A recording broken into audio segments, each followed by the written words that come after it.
Mesdames, Messieurs, pourquoi une étude sur l'exercice de la profession d'avocat par les femmes en Haïti?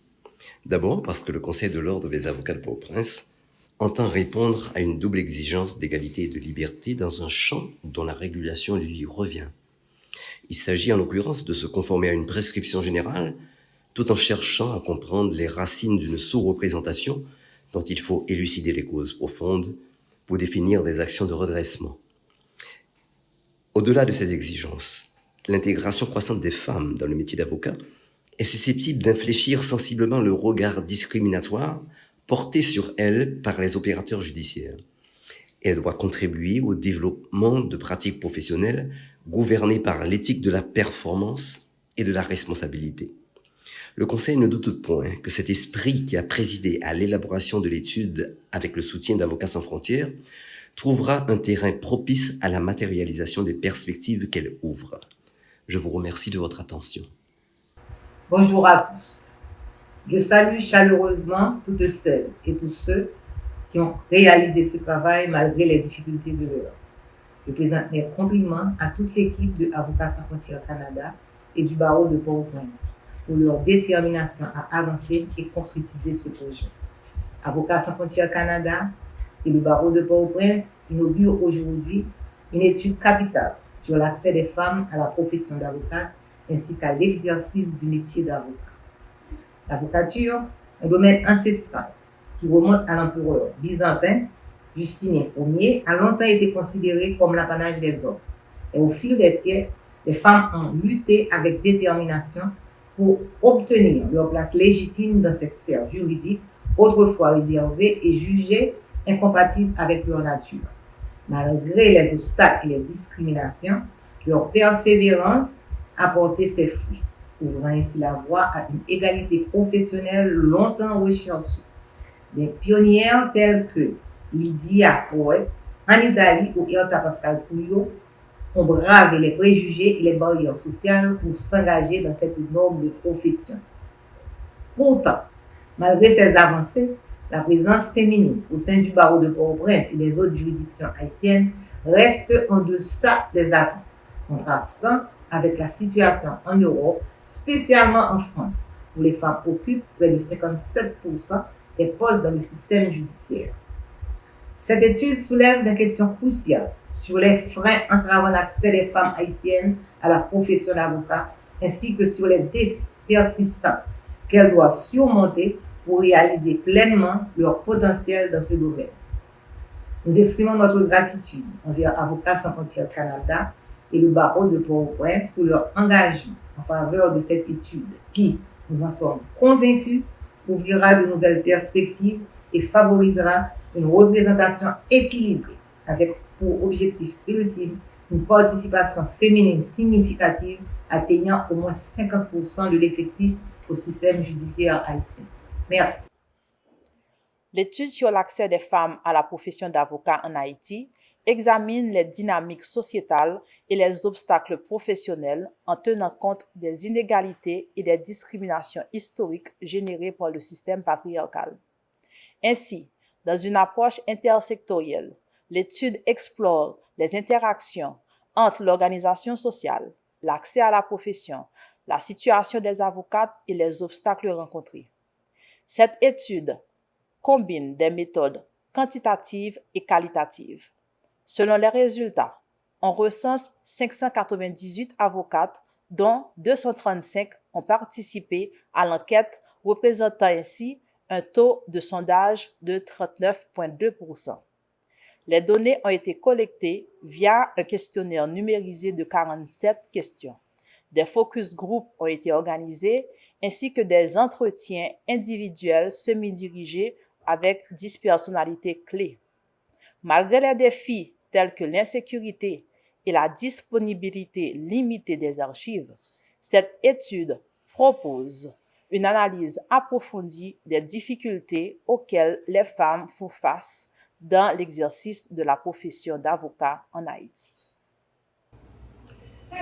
Cette étude sur l'accès des femmes à la profession d'avocat en Haïti s'inscrit dans le contexte plus large d'une analyse des rapports sociaux de sexe dans la société haïtienne, Société qui est marquée par une longue histoire de discrimination à l'égard des femmes sur fond d'un dispositif socioculturel et juridique d'inégalité de genre qui a été légitimé par le Code civil de 1825, mais déconstruit au fil du temps sous l'influence des luttes féministes et à la faveur d'une réforme normative qui a permis aux femmes d'avoir accès graduellement à une série de droits, notamment l'accès aux professions libérales, comme la profession d'avocat, que les femmes ont commencé à intégrer vers la décennie 1930-1940, alors que cette profession était exercée dans le pays depuis les années 1859. En 2021, c'est-à-dire environ 80 ans après leur intégration dans la profession d'avocat, les femmes représentaient 13% de la corporation. Cela indique une lenteur de la féminisation de cette profession. Se pose alors la question de savoir quels sont les facteurs qui entravent l'accès et l'épanouissement des femmes dans la profession d'avocat en Haïti. S'appuyant sur des données quantitatives et qualitatives, cette étude reconstitue dans un premier temps l'histoire de l'intégration des femmes dans la profession d'avocat en mettant en lumière les pionnières et quelques figures féminines contemporaines. Dans un deuxième temps, cette étude fait le point sur le profil des avocates. À ce propos, elle révèle que les avocates proviennent de toutes les catégories sociales. Elles ont réalisé leurs études de droit tant dans les secteurs publics et privés en Haïti qu'à l'étranger, mais en majorité, elles proviennent du secteur public de l'enseignement universitaire. 29,8% d'entre elles ont un niveau d'études supérieur à la licence. Il ressort également de l'étude qu'une majorité d'avocates, 55,8% précisément, ont intégré la profession après l'âge de 30 ans. 56,5% étaient déjà mères et 45,3% étaient déjà en couple au moment de prêter serment comme avocate. Dans un troisième temps, l'étude aborde les moyens et stratégies mobilisés dans l'accès des femmes à la profession d'avocat en Haïti.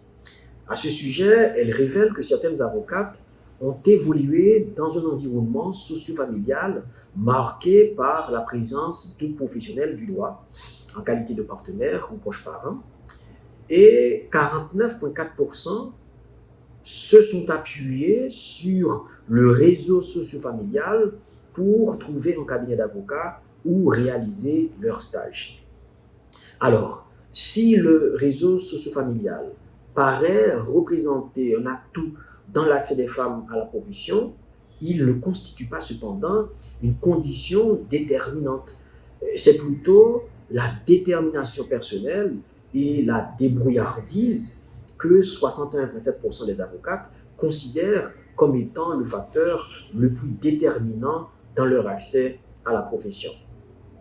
Il ressort également de l'étude que certaines femmes se sont déplacées d'un département géographique vers un autre ou d'une ville vers une autre. 46,5% l'ont fait pour avoir accès à une école de droit et 23,4% l'ont fait pour intégrer un barreau.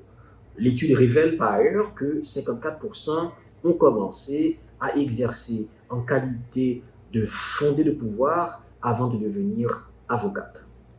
En dernier lieu, cette étude traite de la place et de la situation professionnelle des femmes dans le métier d'avocat ainsi que les obstacles rencontrés.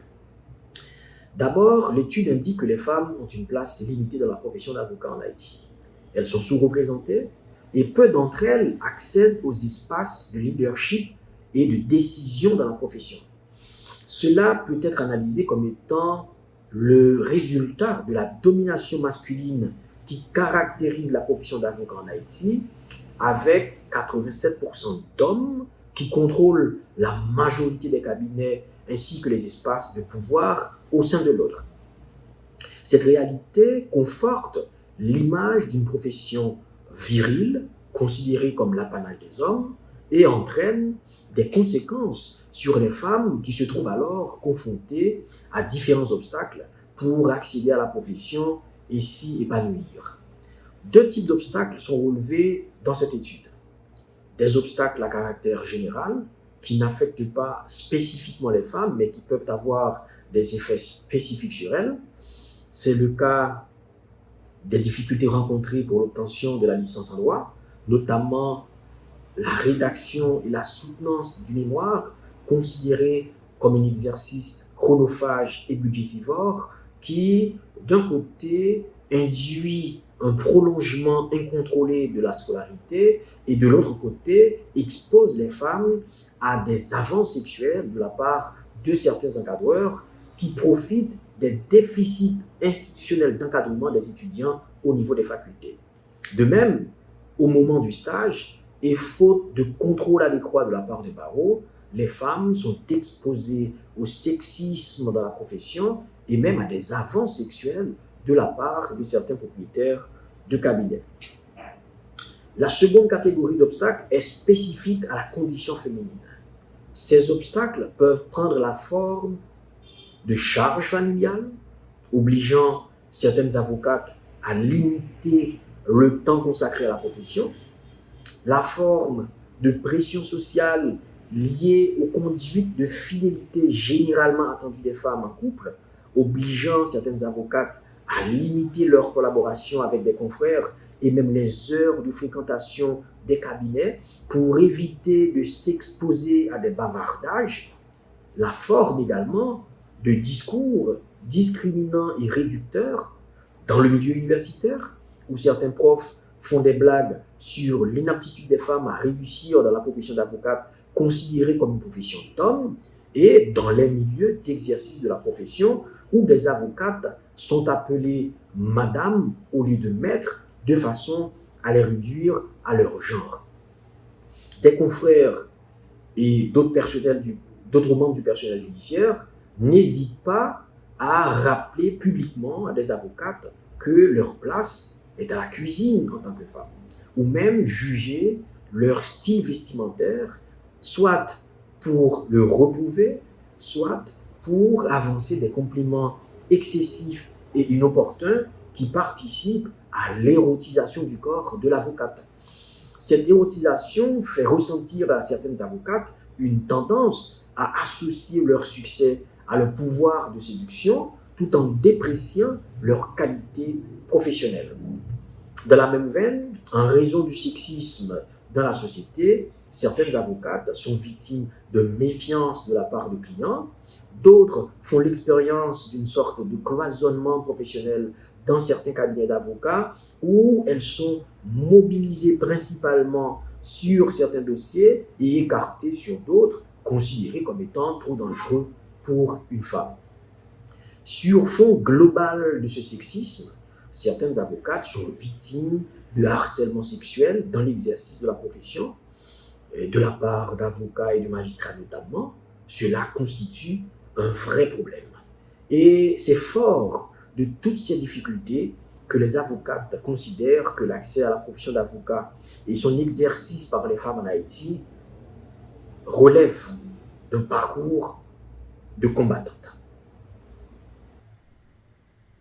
Cette étude révèle des obstacles systémiques significatifs qui restreignent l'accès des femmes à la profession d'avocate en Haïti. Elle propose des recommandations stratégiques à plusieurs niveaux. Au niveau sectoriel, elle cible les universités, barreaux et espaces professionnels avec des propositions spécifiques telles la réforme du code de déontologie, la promotion de la parité, la création de programmes de mentorat et l'offre de bourses d'études basées sur l'excellence et les conditions socio-économiques des étudiants en droit. Transversalement, elle préconise la lutte contre le sexisme et le harcèlement sexuel via des formations à l'égalité de genre et des mécanismes de plainte efficaces impliquant des partenariats clés entre institutions juridiques et organisations féminines. Au niveau général, l'État haïtien est appelé à renforcer la sécurité, la libre circulation et à combattre les discriminations, respectant ses engagements constitutionnels et internationaux pour les droits des femmes. En Haïti, les femmes sont sous-représentées dans les différents barreaux des 18 juridictions judiciaires. Cette sous-représentation constitue un indice révélateur de la problématique de l'accès des femmes à la profession d'avocate dans le pays. En plus des défis pour accéder aux universités et soutenir leur mémoire à la fin de leurs études, il existe également des barrières empêchant aux femmes d'intégrer la corporation des avocats et des avocates. Les avocates subissent aussi des discriminations et des stéréotypes de genre, limitant ainsi leur épanouissement. C'est donc dans ce contexte que Avocats sans frontières Canada, à travers la mise en œuvre du projet Accès à la justice et lutte contre l'impunité en Haïti, financé par Affaires mondiales Canada, a offert son appui au barreau de Port-au-Prince pour la réalisation d'une étude sur l'accès des femmes à la profession d'avocate en Haïti. Ce document offre une analyse de différents obstacles à l'accès des femmes à la profession d'avocate à toutes les étapes de leur cheminement académique et professionnel. Nous vous invitons donc à en prendre connaissance afin qu'ensemble, nous puissions lutter contre toute forme de discrimination faite aux femmes et briser des plafonds de verre. Nous espérons que ce document offrira de nouvelles perspectives aux acteurs et actrices concernés pour garantir aux jeunes filles et aux femmes la liberté d'exercer la profession de leur choix.